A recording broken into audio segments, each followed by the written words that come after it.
الحمد لله رب العالمين والعاقبة للمتقين والصلاة والسلام على سيد الأنبياء والمرسلين وعلى آله وأصحابه أجمعين أما بعد أعوذ بالله من الشيطان الرجيم بسم الله الرحمن الرحيم ذلك الكتاب لا ريب فيه صدق اللہ العظیم وصدق رسولہ النبی الکریم ان اللہ وملائکتہ یصلون علی النبی یا ایہا الذین آمنوا صلوا علیہ وسلموا تسلیما الصلاة والسلام علیک یا سیدی یا رسول اللہ وعلى آلك وأصحابك يا سيدي يا حبيب الله اللهم صل على سيدنا ومولانا محمد معدن الجود والکرم وآلہ وصحبہ وبارک وسلم۔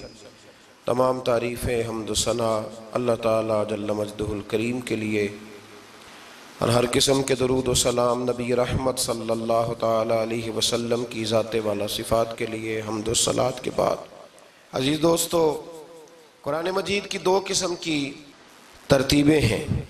ایک قرآن مجید کی ترتیب وہ ہے کہ جس ترتیب سے قرآن مجید نازل ہوا، اور ایک وہ ترتیب ہے جس ترتیب سے نبی کریم علیہ السلام نے، حضور کے صحابہ نے حضور کی تعلیمات کی روشنی میں قرآن پاک کو جمع فرمایا۔ ایک ترتیب نزولی کہلاتی ہے، ایک ترتیب توقیفی کہلاتی ہے، جس ترتیب سے اسے جمع کیا گیا۔ نزول کے اعتبار سے قرآن مجید کی سب سے پہلی سورہ مبارکہ سورہ اقرا ہے، اس کی ابتدائی آیات نازل ہوئیں، اور ترتیب کے لحاظ سے جو مصحف کے اندر قرآن پاک میں ترتیب ہے، اس لحاظ سے قرآن مجید کی پہلی سورہ کا نام سورہ فاتحہ ہے، اور نبی کریم علیہ السلام نے فرمایا یہ سورہ فاتحہ اتنی شاندار ہے کہ ایسے کلمات کسی اور امت کو نہیں ملے جیسے اللہ نے سورہ فاتحہ میں ہمیں عطا فرمائے ہیں۔ قرآن پاک میں دو قسم کی صورتیں، ایک تو یہ میں نے عرض کر دی اس کی ترتیب، اسی طرح دو قسم کی صورتیں، کچھ مکی صورتیں ہیں اور کچھ مدنی صورتیں ہیں۔ ہمارے طالب علم اکثر اسکولوں اور کالجوں میں یہ سمجھتے ہیں کہ جو مکے میں نازل ہوئی وہ مکی ہیں، جو مدینے میں نازل ہوئی وہ مدنی ہیں، حالانکہ ایسا نہیں ہے۔ جو ہجرت سے پہلے نازل ہوئی وہ مکی ہیں، اور جو ہجرت کے بعد نازل ہوئی وہ مدنی ہیں۔ وہ آیت اگر بدر میں بھی نازل ہو نا، کچھ قرآن مجید کی آیات مختلف مقامات پر بھی نازل ہوئی ہیں، مختلف مقامات پر۔ حضور بدر میں تھے تو وہاں بھی قرآن مجید نازل ہوا، نبی کریم علیہ السلام احد میں تھے تو وہاں بھی قرآن پاک نازل ہوا۔ تو ترتیب یہ کی جائے گی کہ جو صورتیں ہجرت سے پہلے نازل ہوئیں وہ مکی ہیں، اور جو ہجرت کے بعد نازل ہوئیں وہ مدنی ہیں۔ سورہ فاتحہ کا آغاز اور قرآن مجید کی ہر سورت کا آغاز سوائے سورہ توبہ کے بسم اللہ شریف سے ہوتا ہے، اور نبی کریم علیہ السلام نے اتنا زور دیا کہ حضور فرمانے لگے دروازہ بند کرنے سے پہلے بھی بسم اللہ شریف پڑھا کرو، اور برتن ڈھانپنے سے پہلے بھی بسم اللہ شریف پڑھا کرو۔ نبی پاک علیہ السلام نے ہر جائز اور مستحسن کام سے قبل بسم اللہ شریف پڑھنے کو حکم دیا۔ بسم اللہ کے مفاہیم کیا ہیں؟ فرمایا بسم اللہ الرحمن الرحیم، اللہ کے نام سے شروع جو بڑا ہی مہربان نہایت رحم کرنے والا ہے۔ باقی ترجمہ کرنے والوں نے کہا کہ شروع اللہ کے نام سے، تو اعلیٰ حضرت فرمانے لگے کہ پھر تو شروع سے ہو گیا، پھر تو شروع سے ہو گیا، تو حضور پھر کیا ترجمہ کریں؟ فرمانے لگے یہ ترجمہ نہ کرو کہ شروع اللہ کے نام سے، بلکہ ترجمہ یہ کرو کہ اللہ کے نام سے شروع۔ یہ دیکھیں نا، سوچ ہے نا بزرگوں کی، اللہ کے نام سے، تاکہ واقعی اللہ کے نام سے شروع ہو۔ پھر ارشاد فرمایا الحمدللہ رب العالمین، تمام تعریفیں اللہ کے لیے جو تمام جہانوں کو پالنے والا ہے۔ جب انسان کو تھوڑا سا ترجمہ آتا ہو نا، اس کی تھوڑی توجہ ہو، اسے نماز پڑھنے کا بھی بڑا ہی مزہ آتا ہے۔ نبی کریم علیہ السلام فرماتے ہیں، رب فرماتا ہے یہ سورہ فاتحہ میرے اور میرے بندے کے درمیان آدھی ہے۔ آدھی میری ہے آدھی میرے بندے کی ہے. جب وہ کہتا ہے نا مالک یوم الدین تو یہاں تک وہ میری تعریف کرتا ہے. ایاک نعبد و ایاک نستعین تک پہنچتا ہے تو اب میرا اور اس کا آدھا آدھا کام شروع ہو جاتا ہے. پھر آگے میرا بندہ جب مجھ سے دعا مانگتا ہے تو یہ اس کے الفاظ ہیں جو میں اپنے فضل سے قبول فرمایا کرتا ہوں. تو ارشاد فرمایا تمام تعریفیں اللہ کے لیے جو تمام جہانوں کا پالنے والا ہے. الرحمن الرحیم، بڑا ہی مہربان ہے نہایت. یہ رحمان مبالغے کا صیغہ ہے، یعنی اتنا رحم کرنے والا کہ جتنا کوئی اور رحم نہ کر سکے. اس لیے اللہ ہی رحمان ہو سکتا ہے، بندہ کوئی رحمان نہیں ہو سکتا. بندے کو رحیم کہا جا سکتا ہے، نبی پاک رحیم ہے لیکن رحمان نہیں ہے. اس لیے کسی بھی انسان کا نام رحمان نہیں ہو سکتا. کسی دکان پر بعض اوقات لوگ نام رکھ لیتے ہیں رحمان بک ڈپو، تو یہ درست نہیں ہے.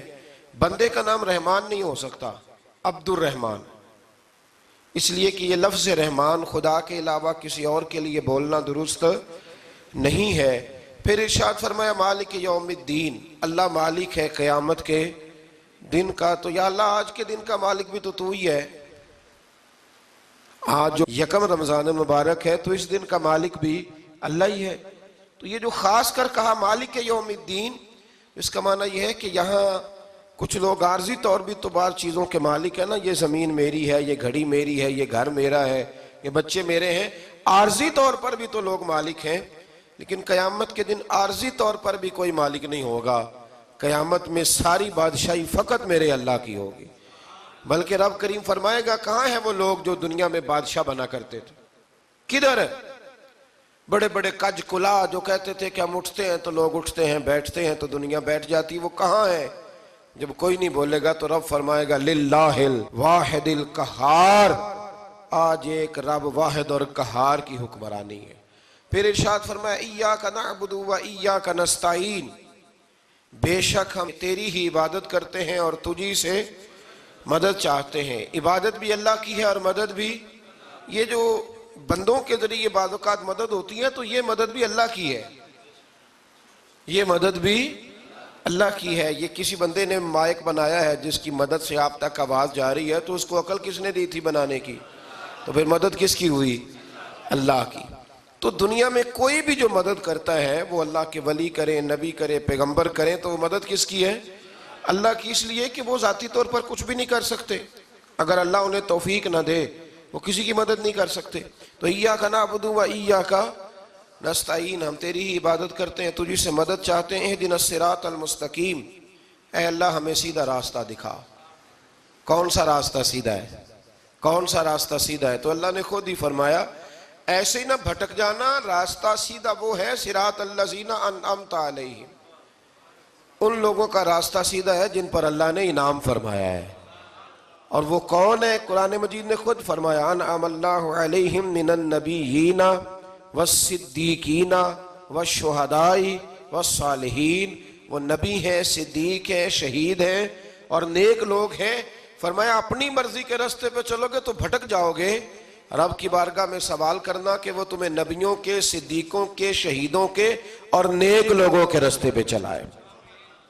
غیر المغضوب علیہم ولا الضالین، نہ ان لوگوں کے راستے پہ چلا جن پر تیرا غضب ہوا، اور نہ ان کے راستے پہ چلا جن پر تو ناراض ہوا، جنہیں تو نے گمراہ کیا. ان لوگوں کے راستے پہ نہ چلا بلکہ ان لوگوں کے راستے پہ چلا جن پر تیرا انعام ہوا. یہ جو لوگ ہیں نا مغضوب علیہم ولا الضالین، ایک گروہ یہودیوں کا ہے اور ایک عیسائیوں کا ہے. کہا جا رہا ہے یا اللہ نہ یہودیوں کے راستے پہ چلا اور نہ عیسائیوں کے راستے پہ چلا، ہمیں تو ابو بکر صدیق کے راستے پہ چلا، ہمیں تو عمر فاروق کے راستے پہ چلا، عثمان غنی، مولا علی اور جناب ابو ہریرہ کے راستے پہ چلا. اب یہ سورہ فاتحہ کا تو میں نے مکمل ترجمہ عرض کیا. سورہ بقرہ یہ قرآن مجید کی سب سے بڑی سورہ ہے. ایک حدیث اس کی فضیلت پہ سن لے. نبی کریم علیہ السلام نے فرمایا جس گھر میں سورۃ بقرہ پڑھی جائے نا، فرمایا جن کیا وہاں سے تو شیطان بھی بھاگ جاتا ہے. سورہ بقرہ گھروں میں پڑھیں، یہ سب سے بڑا تعویذ ہے. اگر گھر میں جنات ہوں، کوئی آسیب ہوں، اور یہ وہ والا تعویذ ہے جو مدینے والے رسول نے عطا فرمایا ہے. یہ سب سے بڑی سورہ ہے. مفسرین فرماتے ہیں اگر کوئی استدلال کی قوت رکھتا ہو تو ایک 100 چیز کا اللہ نے حکم دیا ہے، بلکہ امام اعظم فرماتے ہیں 100 تھوڑی ہے، میری نظر سے پڑھو تو 1000 چیزوں کا حکم دیا ہے، 1000 سے منع کیا ہے، اور 1000 قسم کی نصیحتیں اللہ کریم نے سورہ بقرہ کے اندر فرمائی ہیں. اس سورہ مبارکہ کا جو پہلا رکوع ہے نا، اس میں جو سب سے پہلی آیت ہے وہ ہے الف لام میم. ان کو کہتے ہیں حروف مقطعات. پہلا لفظ ہی جب کوئی قرآن مجید کا پڑھتا ہے نا، بہت بڑا عالم فاضل، بہت بڑا محدث، تو اسے یہ کہنا پڑتا ہے کہ میں نہیں جانتا، اللہ جانتا ہے یا اللہ کا رسول جانتا ہے. الف لام میم کا معنی ہم نہیں جانتے، اللہ جانے یا اللہ کا رسول جانے، یا جس کو وہ دونوں بتا دیں وہ جانتا ہے، ورنہ یہ اللہ اور اس کے رسول کا راز ہے. یہ آگے ارشاد فرمایا ذالک الکتاب لا ریب فیہ، یہ وہ عظیم کتاب ہے جس میں شک کی کوئی گنجائش نہیں ہے. ھدی للمتقین، یہ ہدایت ہے پرہیزگاروں کے لیے. سوال یہ ہوتا تھا کہ یا اللہ جو متقی پرہیزگار ہیں وہ تو پہلے ہی ہدایت پہ ہیں، تو قرآن بھی اگر انہیں ہدایت دے گا تو پھر جو گناہگار ہیں ان کی ہدایت کہاں ہے؟ تو اس آیہ مقدسہ کا معنی مفسرین نے یہ بیان فرمایا ہے کہ مطلب اس کا یہ ہے کہ قرآن ہدایت دیتا سب کو ہے، لیکن اس سے ہدایت حاصل متقی لوگ کرتے ہیں. بارش برستی ہے نا سب جگہوں پہ، لیکن اگر کسی نے فرش کرایا ہو، ٹائلیں لگوائی ہو، تو وہاں پھل پھول اگ سکتے ہیں، سبزہ اگ سکتا ہے. اس کے لیے زمین کا زرخیز ہونا شرط ہے. قرآن مجید سب کو ہدایت دیتا ہے، لیکن قرآن مجید سے ہدایت لیتے وہ ہیں جنہیں اللہ نے تقوی والا دل عطا فرمایا ہے، ڈرنے والا دل دیا ہے. آگے جو آیات ہیں نا 5، ان میں اللہ تبارک و تعالیٰ نے متقی لوگوں کی فضیلت بیان کی ہے، نشانیاں بیان کی ہیں کہ وہ کون ہوتے ہیں. ان میں پہلا ارشاد فرمایا کہ متقی وہ ہوتا ہے جو غیب پہ ایمان لے آتا ہے، اس چکر میں نہیں پڑتا کہ آنکھوں سے دیکھوں گا تو مانوں گا. اور دوسرا فرمایا متقی وہ ہوتا ہے جو نماز قائم کرتا ہے اور اللہ کے دیے ہوئے رزق سے اللہ کے راستے میں خرچ کرتا ہے. اور تیسرا فرمایا متقی وہ ہوتے ہیں کہ محبوب جو قرآن ہم نے آپ پہ نازل کیا اس پر بھی ایمان لاتے ہیں، اور جو آپ سے پہلے نازل کیا گیا اس پر بھی ایمان لاتے ہیں، یعنی تورات کو، زبور کو، انجیل کو، اس کو بھی وہ مانتے ہیں. اور پھر اللہ کریم نے فرمایا اولئک علی ھدی من ربہم واولئک ھم المفلحون. یہ جو لوگ ہیں نا غیب پر ایمان لانے والے، نماز پڑھنے والے، زکوٰۃ دینے والے، پچھلی کتابوں کو بھی ماننے والے، نبیوں کو بھی ماننے والے، اور رسول پاک پر ایمان لانے والے، فرمایا یہ وہ لوگ ہیں جو اللہ کی طرف سے ہدایت پر ہیں، اور یہ وہ لوگ ہیں جو دنیا میں بھی کامیاب ہو جائیں گے اور آخرت میں بھی کامیاب ہو جائیں گے. پھر آگے نا اللہ تبارک و تعالیٰ نے کفار کا ذکر فرمایا ہے 3 آیات کے اندر. مومن کے بعد دوسرا درجہ کس کا ہے ذکر میں؟ کافر کا. پہلے بات ہوئی 5 آیات میں مومنوں کی، اب 3 آیات میں ذکر کیا گیا پکے کافروں کا. مومن وہ ہوتا ہے زبان سے بھی اللہ اور اس کے رسول کو مانے، ان کی لائی ہوئی چیزوں کو مانے اور دل سے بھی تسلیم کرے. اور کافر وہ ہوتا ہے کہ جو نہ زبان سے مانتا ہے اور نہ ہی دل سے تسلیم کرتا ہے. پھر اللہ تبارک و تعالیٰ نے 13 آیات کے اندر، 3 آیتوں میں کافروں کا ذکر کیا اور 13 آیات کے اندر پھر منافقین کا ذکر فرمایا ہے. منافق اس کو کہتے ہیں، منافق اس کو کہتے ہیں جو زبان سے تو دعوے اونچے اونچے کرتا ہے ایمان کے، لیکن اس کے دل میں ایمان موجود نہیں ہوتا. آپ حیران ہوں گے، یہیں پہ بات کو ذرا غور سے سمجھیں کہ مومنوں کا ذکر 5 آیات میں اور کفار کا 3 آیات میں، پکے کفار کا. اور منافقین کے لیے اللہ نے اگلے ہی رکوع میں 13 آیات بیان فرمائی. 13. یہ خطرناک گروہ ہے منافقین کا، یہ خوفناک لوگ ہیں. یہ وہ چھپی ہوئی بیماری ہے کہ جس کو پکڑنا تھوڑا مشکل ہے. کچھ بیماریوں کو ڈاکٹر کہتے ہیں نا یہ خاموش قاتل ہے، قتل کر دیتی ہے پر پتہ نہیں لگنے دیتی. اسی طرح منافقین کا ٹولہ ہے. قرآن مجید کہتا ہے ان منافقین کے بارے میں وَمِنَ النَّاسِ مَن يَقُولُ آمَنَّا بِاللَّهِ وَبِالْيَوْمِ الْآخِرِ وَمَا هُمْ بِمُؤْمِنِينَ. اے محبوب کچھ لوگ کہتے ہیں ہم اللہ اور آخرت پر ایمان لائے، لیکن وہ ایمان لانے والے نہیں ہیں. تو جب رب کہتا ہے نہیں ہے، آج کسی کو کہہ دیا جائے نا کہ وہ بندہ جھوٹا کلمہ پڑھتا ہے، اس کی باتیں نہیں بتاتی، تو کہتے ہو آپ ایک کلمہ گو کو برا کہہ رہے ہیں. تو یہاں تو اللہ ان کے کلمے کا بھی اعلان فرما رہا ہے اور ان کے نفاق کا بھی اعلان 13 آیات میں. اور رب فرماتا ہے یخادعون اللہ والذین آمنوا وما یخدعون الا انفسهم وما یشعرون. فرمایا وہ اللہ کو دھوکہ دینا چاہتے ہیں مومنوں کو، حالانکہ نہیں دھوکہ دیتے مگر اپنی ہی جانوں کو، انہیں شعور ہی نہیں. اللہ تبارک و تعالیٰ نے 13 آیات کے اندر مکہ مکرمہ میں منافق کوئی نہیں تھا جب تک حضور نے ہجرت نہیں کی تھی. کیوں؟ اس لیے کہ وہاں جو کلمہ پڑھتا تھا اسے مار کھانی پڑتی تھی. تو کسی کو کیا مصیبت پڑی تھی جھوٹا کلمہ پڑھ کے مار کھائے.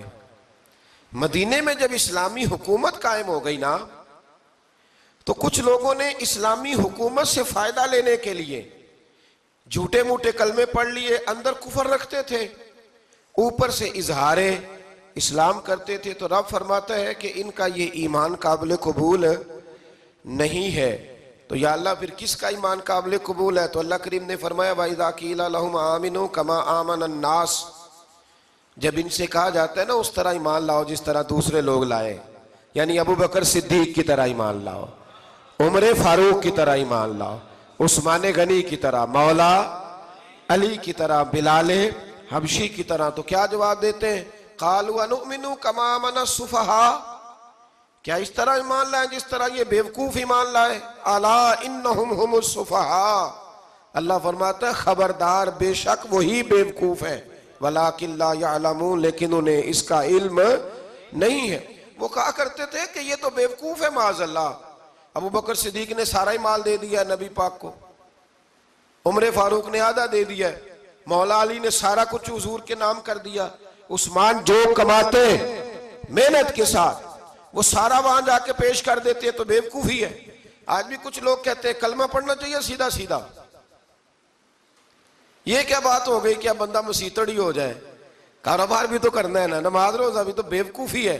اللہ جواب دیتا ہے، فرمایا الا انہم هم السفہاء، خبردار بیوقوف تو تم ہو کہ میرے محبوب کی شریعت کا، دین کا، روحانیت کا سورج چمک رہا اور تم نے فیض ہی کوئی نہیں حاصل کیا.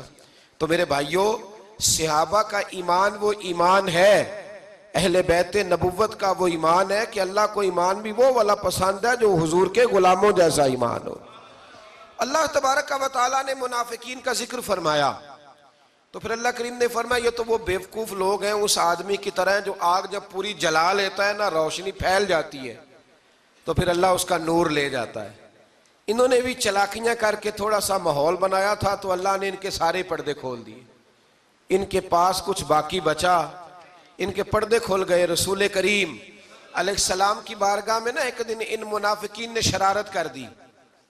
منافقین نے شرارت کیا کی؟ جب حضور صلی اللہ علیہ وسلم نے فرمایا نا پوچھو جو پوچھنا ہے، تو امام راضی کہتے ہیں یہ پیچھے نمازیں پڑھتے تھے، یہ 313 تھے حضور کے پیچھے. اگر مدینے میں رہ کے منافق ہو سکتے ہیں تو باقی ملکوں میں بھی تو ہو ہی سکتے ہیں نا جی.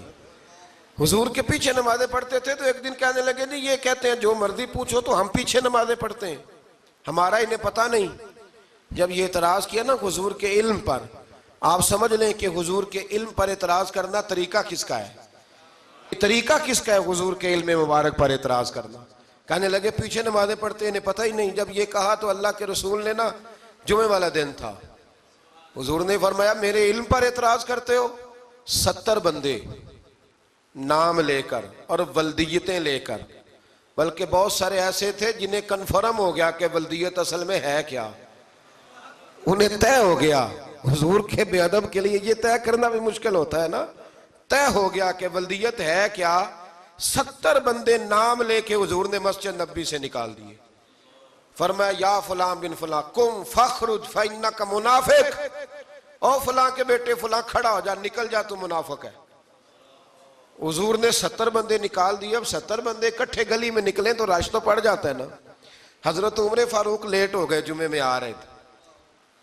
ان کو جاتے ہوئے دیکھا تو عمر فاروق فرمانے لگے جمعہ ہو گیا ہے. بھئی 70 بندے نکل آئے باہر، جمعہ ہو گیا ہے. تو ایک منافق کہنے لگا تھا کہ نہیں حضور نے نکال دیا. تو عبداللہ بن ابی سلول جو ان کا سربراہ تھا نا، وہ کہنے لگا چپ کر. حضرت عمر سے کہنے لگا ہاں جی ہو گیا ہے. وہ بھی کہنے لگا تھا نہیں ہوا، ہمیں نکال دیا گیا ہے. تو یہ سردار بولا، کہنے لگا ہو گیا ہو گیا. حضرت عمر کہنے لگے چلو جمعہ ہو گیا تو جا کے اندر حضور کی زیارت ہی کر لیتا ہوں، لیٹ تو ہو ہی گیا ہوں۔ حضرت عمر اندر چلے گئے تو پیچھے سے وہ منافقین اپنے سردار سے کہنے لگے کہ 2 منٹ میں عمر کو پتہ چل جائے گا کہ تم نے جھوٹ بولا ہے۔ عمر کو جا کے پتہ چل جائے، کہنے لگا بڑے پاگل ہو، میں نے تمہاری جان بچائی ہے، نبی پاک نے تو مسجد سے نکالا ہے نا۔ تو عمر کو پتہ چل جاتا نا منافق ہیں، تو ابو بکر بھی مسجد میں تھے، علی بھی مسجد میں تھے، عثمان بھی مسجد میں تھے، بچانے والا ہی کوئی نہیں تھا۔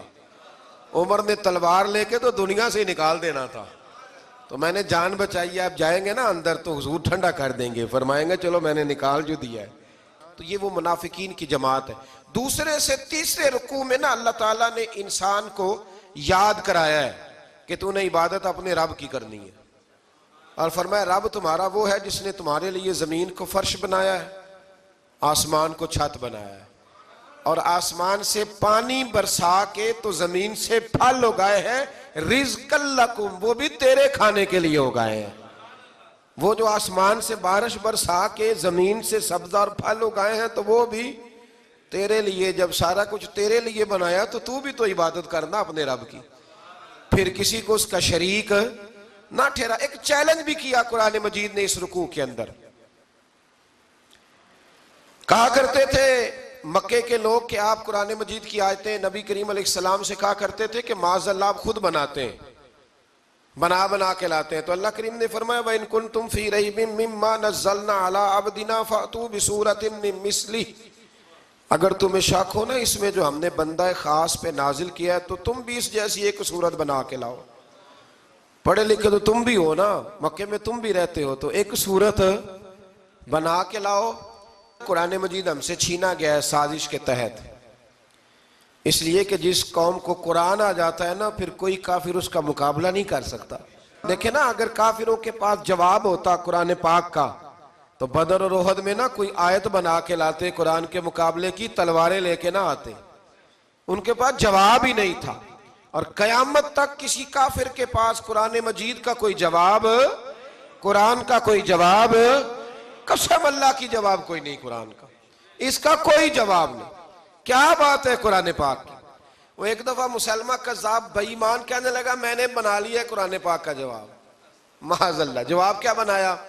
وہ سورت ہے نا القاریۃ ما القاریۃ وما ادراک ما القاریۃ، کھڑکھڑانے والی کیا ہے، کھڑکھڑانے والی تمہیں کیا پتا کیا ہے کھڑکھڑی، قیامت کا ذکر ہے۔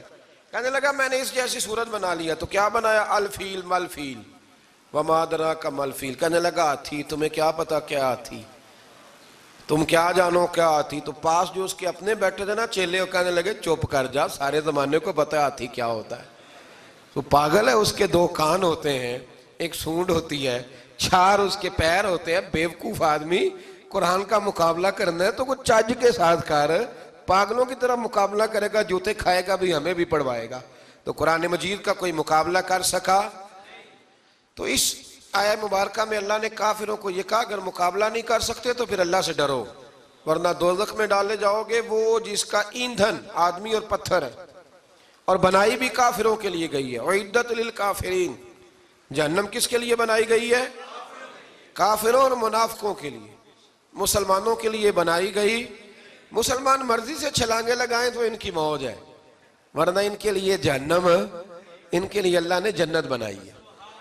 اور یہ بات کرتے ہی رب کریم نے فرمایا اے محبوب علیہ السلام مومنوں کو خوشخبری دے دیں کہ اللہ نے ان کے لیے جنت بنائی ہے، اس میں باغات ہیں، انہیں رزق دیا جائے گا کھانے کے لیے، اور اس میں انہیں پاکیزہ بیویاں دی جائیں گی، اور پھر وہ اس میں ہمیشہ رہیں گے، انہیں اس سے نکالا نہیں جائے گا۔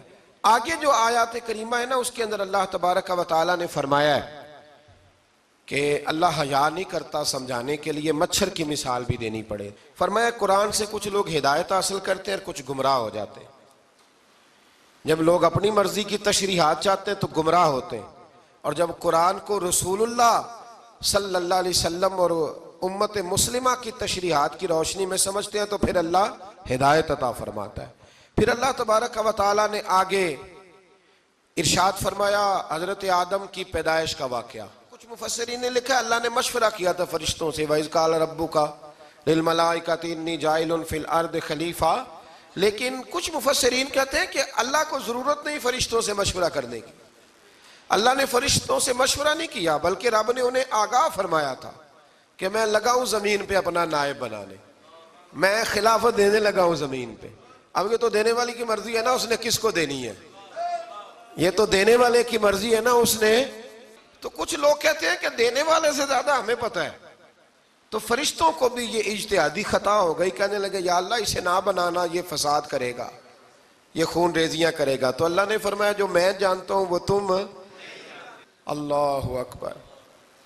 امام راضی فرماتے جب رمضان آتا ہے تو اللہ فرشتوں سے کہتا ہے ذرا یہ کھول کے دروازے دیکھو نا یہ زمین پہ کیا کر رہے ہیں. تم تو کہتے تھے فساد کریں گے اور یہ سارے تراویحیں پڑھ رہے ہیں. تم تو گویا کہتے تھے فساد کریں گے اور یہ تو دیکھو گویا رمضان کے روزے رکھ رہے ہیں. یہ تو میری یاد میں نکلے ہوئے ہیں. تم کچھ کہتے تھے اور دیکھو میں نے تمہیں کہا تھا نا جو میں جانتا ہوں وہ تم.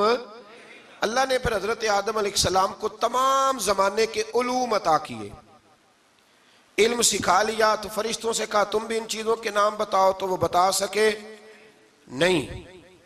اللہ نے فرمایا اب اس طرح کرو آدم کو سجدہ کرو. سب نے سجدہ کیا سوائے. وہ کہنے لگا یا اللہ صرف تجھے ہی کرنا ہے. کرنا بھی صرف اللہ کو چاہیے، پر رب کے آگے بھی جھکنا چاہیے، اور جس کے سامنے رب جھکائے نا وہاں بھی. اور یہ جو عاجزی ہے نا، یہ جو جھکنا ہے، یہ علم کے آگے ہے. ہماری مصیبت یہ ہے کہ ہم علم کے آگے بھی گردن جھکانے کو تیار نہیں ہوتے، وہاں بھی ہم خود عالم فاضل بن جاتے ہیں. تو فرمایا کہ سب سے کہا سجدہ کرو. سب نے سجدہ کیا سوائے ابلیس کے. تو پھر ہوا کیا وکان من الکافرین، وہ کافروں میں سے ہو گیا. پھر اللہ نے حضرت آدم کو اور جناب حوا کو نا مقام دے دیا جنت میں رہنے کے لیے، اور کہا سارا کچھ کھانا، درخت کے قریب نہ جانا. ابھی آپ کسی سے کہہ دیں تھوڑا سا کہ پیچھے نہ دیکھنا، یعنی اگر میری سمجھ لیں ادب کی وجہ سے کوئی 1.5-2 منٹ یا 6 منٹ نہیں بھی نہ دیکھے گا تو سوچے گا ضرور کہ پتہ نہیں اب پیچھے کیا ہے، مصیبت کیا ہے. یعنی آپ کہہ کے دیکھ لیں کسی کو پیچھے نہ دیکھنا. فطرت ہے نا انسان کی، وہ جستجو کرتا ہے. کہا اس درخت کے پاس نہ جانا. تو حضرت حوا سلام اللہ علیہ کہتے ہیں دل میں خیال رہتا تھا کہ آخر ہے کیا درخت کے پاس. یہی انسان کا عقیدہ توحید ہے کہ جہاں سے رب منع کر دے وہاں وہ منع ہو جائے. اور یہ ان کی خطا نہیں تھی، یہ اللہ کی حکمت تھی، چونکہ رب نے تو پہلے کہہ دیا تھا بنایا ہی زمین کے لیے، تو یہ تو سارا کچھ ہونا تھا تو زمین پہ آنا تھا نا. تو حضرت حوا اور جناب آدم کے پاس شیطان آیا. اب اس کو نکال تو دیا تھا پر ابھی اس کا جنت میں آنا جانا بند نہیں ہوا تھا، یہ بھی اللہ کی حکمت تھی. تو وہ کہنے لگا تمہیں پتہ ہے بعد میں مر جاؤ گے. تو حضرت حوا کہنے لگی کیا موت بھی آئے گی؟ کہاں، اس کی تکلیف بھی بڑی ہوگی، تو پھر بچیں گے کیسے؟ تو کہنے لگے پھل کھا لو اس درخت کا. تو بچنے کے لیے پھل کھایا تھا. جس طرح لوگ آج بہت سارے کام بچنے کے لیے کرتے ہیں پر بچ سکتے، بچنے کے لیے پھل کھایا. تو اللہ نے فرمایا زمین پہ چلے جاؤ. تو حضرت آدم زمین پہ آئے. پھر کئی 100 سال روتے رہے. فَتَلَقَّى آدَمُ مِن رَبِّهِ کَلِمَاتٍ. تو پھر اللہ نے خود ہی جناب آدم کو کچھ کلمے سکھائے. علامہ اسماعیل لکی فرماتے ہیں وہ کلمے یہ تھے کہ حضرت آدم نے میرے نبی کا وسیلہ پیش کیا، تو اللہ کریم نے جناب آدم کی دعا کو مقبول فرما لیا. پھر آگے بنی اسرائیل کا ذکر آ جاتا ہے. اللہ تعالیٰ نے بنی اسرائیل، آج آپ اسی قوم کو یہودی کہتے ہیں، ان کو اللہ نے اس زمانے میں فضیلت عطا کی تھی بہت زیادہ. تو عرب کے اندر جب نبی پاک علیہ السلام نے اعلان نبوت کیا تو کچھ لوگوں نے یہ کہہ دیا کہ اگر یہ یہودی کلمہ پڑھ لیں گے تو ہم بھی پڑھ لیں گے. تو پھر اللہ نے انہیں یاد کرایا کہ تم اصل میں کیا ہو، تمہیں کلمہ پڑھنا چاہیے. تو اہل یہود کا تذکرہ کرتے کرتے رب کریم نے ایک بات یہ بھی ارشاد فرمائی کہ تم لوگوں کو تو کہتے رہے ہو کہ وہ نبی آنے والے ہیں، وہ نبی آنے والے ہیں، اور جب آ گئے ہیں تو ماننے کو تیار نہیں ہو. تو فرمایا تأمرون الناس بالبر وَتَنْسَوْنَ أَنفُسَكُمْ وَأَنْتُمْ تَتْلُونَ الْكِتَابَ. لوگوں کو بھلائی کا حکم دیتے ہو اور اپنے آپ کو بھول جاتے ہو. افلا تعقلون، تمہیں عقل نہیں؟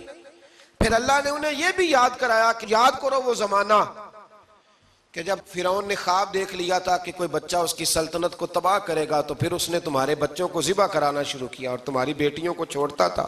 فرمایا یہ بھی تو تم نے دیکھا.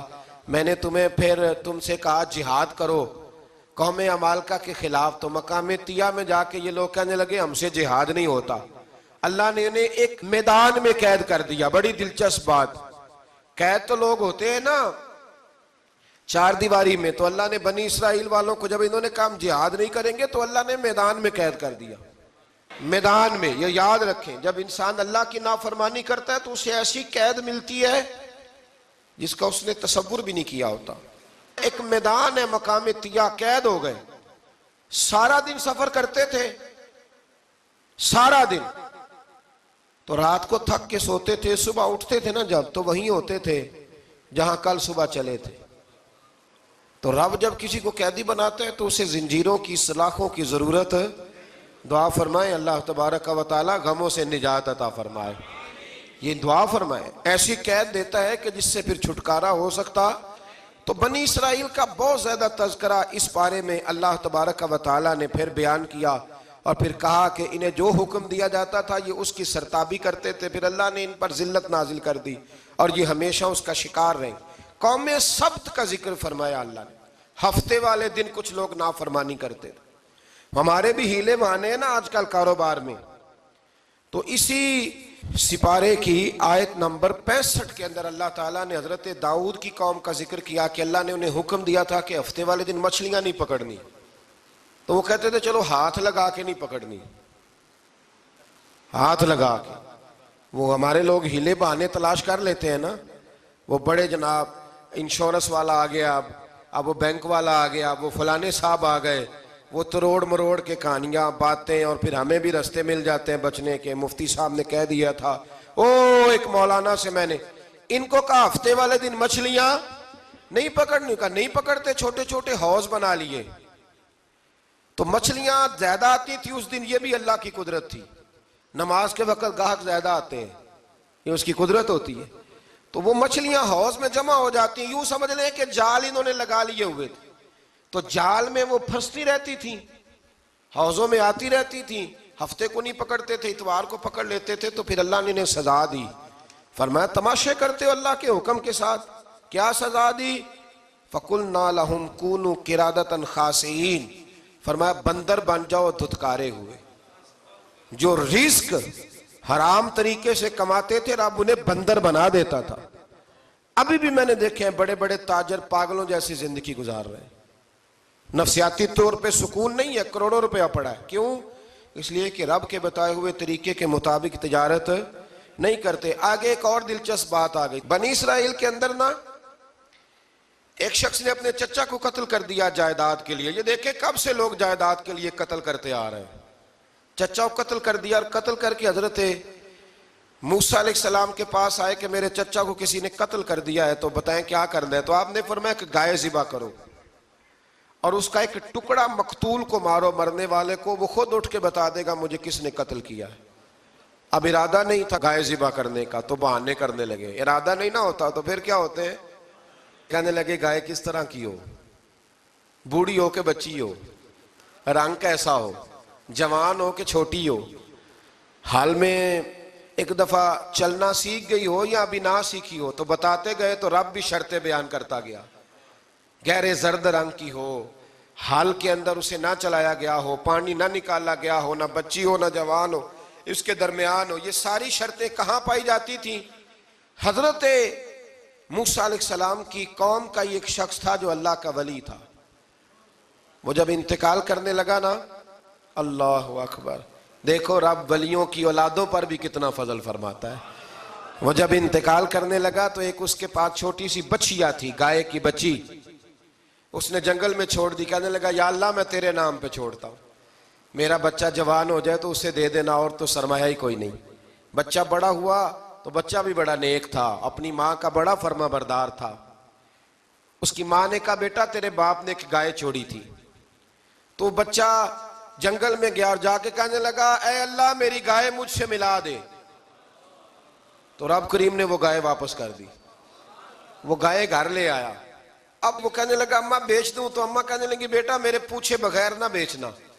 کئی دفعہ گاہک لگے, پر اس نے کہا جب تک میری اماں نہ کہے گی میں بیچوں گا. ادھر بنی اسرائیل والے شرطیں جتنی گائے کے بارے میں پوچھ چکے تھے وہ ساری اسی گائے میں پائی جاتی تھی. تو یہ ڈھونڈتے ڈھونڈتے وہاں پہنچ گئے. تو کہنے لگے گائے چاہیے، تو اس نے کہا بھی تمہاری مرضی سے نہیں، قیمت میری مرضی کی۔ ایک مفسر نے تو یہاں تک لکھا ہے کہ اس نے کہا گائے ذبح کر کے نا، تو جتنا گائے کے اندر گوشت ہوگا نا اتنا ہی کھال کے اندر تم مجھے مال بھر کے دو گے، اتنے ہی سکے بھر کے دو گے، اتنی اشرفیاں بھر کے دو گے، تو پھر تمہیں گائے دوں گا۔ تو پھر یہ گائے انہیں ملی اور یہ گائے لے کر کے آئے۔ زیادہ سوالات نہ کرتے تو زیادہ الجھتے نہ۔ ہم بھی دین کے معاملے میں بڑے سوال جواب کرتے ہیں، اتنا سوال کریں جتنی اس کی ضرورت ہے۔ ان لوگوں نے سوالات زیادہ کیے تو پھر الجھ زیادہ گئے۔ تو میرے بھائی اس کا ذکر بھی اللہ تبارک و تعالیٰ نے پہلے پارے کے اندر بیان فرمایا۔ پھر اللہ کریم نے فرمایا کہ کچھ ایسے لوگ بھی ہیں یہودیوں میں سے جن کا دعویٰ ہو گیا ہے کہ ہم اللہ کے بڑے پیارے ہیں۔ فرمایا یہ صرف ان کے منہ کی باتیں ہیں، یہ تو قیامت میں پتہ چلے گا نا کہ اللہ کا پیار کس کے ساتھ زیادہ ہے۔ اور پھر یہ بھی یہودیوں نے دعویٰ کیا ہے، اسی پارے میں اللہ فرماتے ہیں کہ ان کا دعویٰ ہے کہ ہم اللہ کے بڑے پیارے ہیں، جنت میں ہم ہی جائیں گے۔ تو اللہ فرماتے ہیں پھر مرنے کی دعا تو کرو، جنت میں تو مر کے جانا ہے نا۔ لیکن رب فرماتے ہیں یہ کبھی مرنے کی دعا نہیں کریں گے، اس لیے کہ انہیں پتہ ہے کہ ہم نے آخرت کے لیے کیا بھیجا۔ لیکن جی پہلا حکم آ گیا یا ایھا الذین آمنوا کہہ کے، پہلی آیت قرآن پاک کی پہلے سپارے میں پہلی آیت جس میں اللہ نے کہا یا ایھا الذین آمنوا، تو پہلا حکم آمنوا کہہ کے آیت نمبر 104 میں جو اللہ نے حکم دیا ہے نا وہ نبی پاک کی تعظیم کا حکم ہے۔ پہلا حکم ہی اللہ نے حضور کی عزت اور ناموس کا ارشاد فرمایا۔ پہلا اس ترتیب کے لحاظ سے وہ ہوا یہ کہ جب نبی پاک کو بات ارشاد کرتے تو صحابہ کرام اٹھ کے عرض کرتے رائینا یا رسول اللہ، حضور سمجھ نہیں آئی ذرا رعایت کر دیں۔ تو یہودیوں کی عبرانی زبان کے اندر نہ ذرا کھینچ کے پڑھتے تھے رائینا، تو اس کا معنی بنتا تھا معاذ اللہ اے ہمارے چرواہے، بکریاں چرانے والے کو بھی وہ رائینا کہتے تھے۔ تو جب صحابہ یہ کہنے لگے تو اللہ نے منع ہی کر دیا، فرمایا میرے محبوب کے غلاموں اس لفظ کے پیچھے چھپ کے، اس لفظ کے پیچھے چھپ کے لوگ میرے نبی کی بے ادبی کر جاتے ہیں، تو جس لفظ کا کوئی ایک معنی بے ادبی والا بنتا ہو وہ لفظ بھی میرے نبی کے لیے نہ کہو، لفظ وہ والے کہو جس میں کوئی بے ادبی کا معنی نکلے نہ۔ یہاں لوگوں نے بڑے بڑے لفظ نہیں بول دیے، پھر کہتے ہیں میرا مطلب یہ تھا، میرا مطلب وہ تھا، تو تو نے وہ لفظ بولا کیوں جس کا کوئی غلط مطلب بھی نکل سکتا تھا۔ اللہ نے فرمایا یا ایھا الذین آمنوا لا تقولوا رائینا، اے ایمان والو رائینا کہو ہی نہ۔ تو یا اللہ کیا کہیں؟ فرمایا وقولوا انظرنا، تم کہو یا رسول اللہ ایک نظر فرمائیے، انداز دیکھیے، انظرنا ایک نظر۔ تو ہمارے بزرگ تو پہلے ہی بڑے پیار والوں نے کہہ دیا یا رسول اللہ انظر حالنا، کہتے کہاں سے لاتے ہو جملے؟ میں نے کہا اللہ کی کتاب سے، یا رسول اللہ انظر حالنا یا حبیب اللہ اسمع قالا، تو تم کہو انظرنا محبوب نظر کرم کریں، واسمعوا، اور کیا ضرورت ہے دوبارہ پوچھنے کی؟ اللہ کہتا ہے پہلے ہی دھیان سے سنا کرو، پہلے ہی واسمعوا، پہلے ہی احتیاط سے سنو، وللکافرین عذاب علیم، اور کافروں کے لیے دردناک عذاب ہے۔ لے جی اسی پارے میں اللہ تبارک و تعالیٰ نے پھر اہل یہود کا ذکر کیا۔ تو یہود کہنے لگے کہ ہم حضرت ابراہیم کے ماننے والے ہیں، تو اللہ کریم نے وہ بھی ذکر کیا کہ میں نے تو ابراہیم کو آزمایا ہے، وَإِذِ ابْتَلَىٰ إِبْرَاهِيمَ رَبُّهُ بِكَلِمَاتٍ فَأَتَمَّهُنَّ، ہم نے ابراہیم کو کچھ چیزوں سے آزمایا ہے، وہ ہماری آزمائش پہ پورے اترے۔ قَالَ إِنِّي جَاعِلُكَ لِلنَّاسِ إِمَامًا، تو پھر ہم نے انہیں کہا کہ ہم آپ کو پوری دنیا کا امام بنائیں گے۔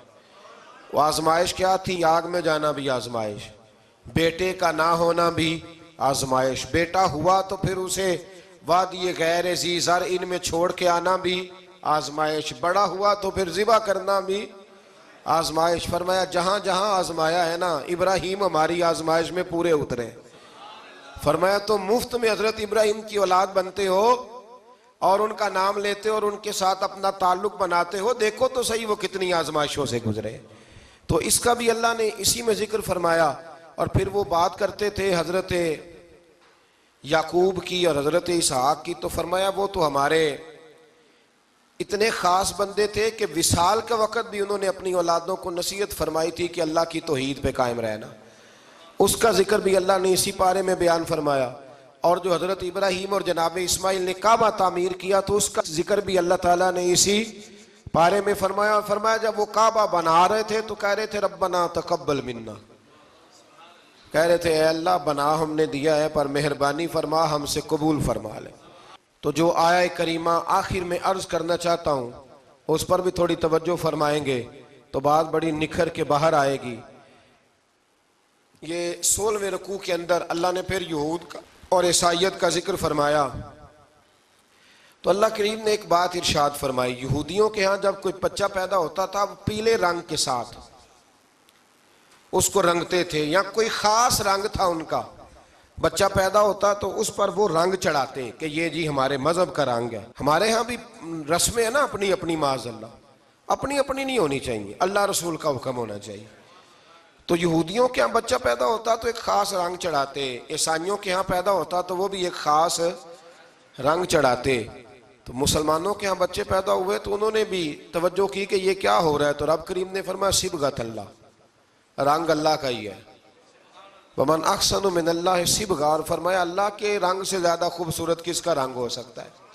اللہ کا رنگ کیا ہے؟ لا الہ الا اللہ محمد رسول اللہ صلی اللہ علیہ۔ فرمایا نیلے پیلے کالے رنگ نہ چڑھاؤ، اپنے ذہن پر توحید و رسالت کا رنگ چڑھاؤ، یہ سب سے بہترین رنگ ہے۔ اگر تمہارے ذہنوں پر رب رسول کی توحید کا رنگ چڑھ گیا تو یہ وہ والا رنگ ہے، پھر تمہیں کسی اور رنگ کی طرف جانے کی ضرورت نہیں پڑے گی۔ تو فرمایا رنگ وہ پیدا کرو جو توحید کا ہے، رسالت کا ہے، اس رنگ کی توجہ کرو۔ قرآن مجید کے اس پارے میں اللہ کریم نے مختلف باتیں بیان کر کے آخری رکوع میں یہ جو رنگ کا ذکر فرمایا نا، تو یہ لگتا ہے پورے پارے کا خلاصہ ہے کہ رب کریم نے فرمایا اصل بات یہ ہے کہ تمہاری سوچوں پہ رب رسول کی توحید و رسالت کا رنگ ہونا چاہیے۔ ہر وقت بچہ پیدا ہو، کوئی دنیا سے جائے تو رنگ کس کا ہونا چاہیے؟ اللہ رسول کے دین کا۔ اللہ تعالی ہمیں سمجھنے کی توفیق عطا فرمائے۔ آخر دعوانا ان الحمدللہ۔